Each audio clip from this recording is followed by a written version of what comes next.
Hey, this is Tyler Beck.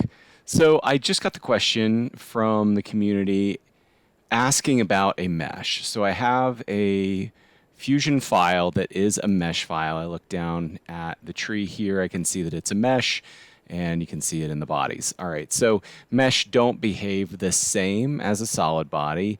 Therefore, measuring and sketching on them is just a different thing, right? So the question was, if I know, for example, this edge length or maybe this edge length should be a certain length. For example, let's say I want the entire part scaled up off of that. Right now it's at 170, let's say, and I want it scaled up to 200. So I want to increase the entire part by a certain percentage then. I want to figure out what that is by bringing in the mesh file and measuring something or adding a dimension. And that's the problem. It's really hard to do. You can't really measure off of, like, you can't snap to anything like you could if this were a solid.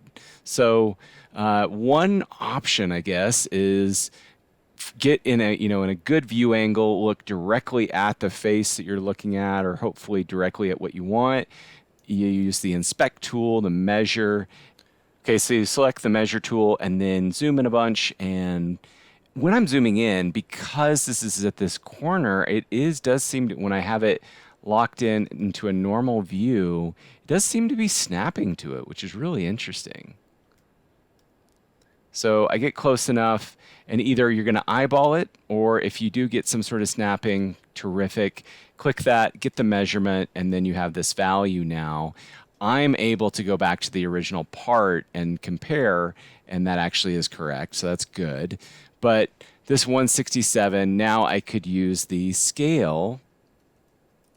We're going to scale the mesh, the whole thing, by a certain, I'm going to scale this uniformly by a certain scale factor. So if I now do the math and I realize the percentage should we be 1.3, hit OK, it's going to scale this up.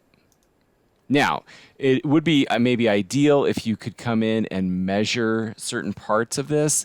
I did see a workaround where if you were to take this and convert it to a B rep, or convert it to a solid, if you want to think of it that way, that would allow you then to use your typical sketching and measure capabilities. But that does seem like maybe a lot of extra work when you've got a complex mesh.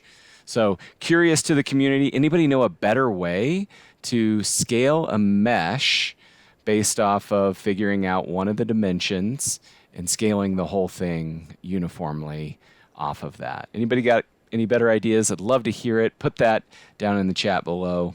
Thanks for watching. See you guys in the next video.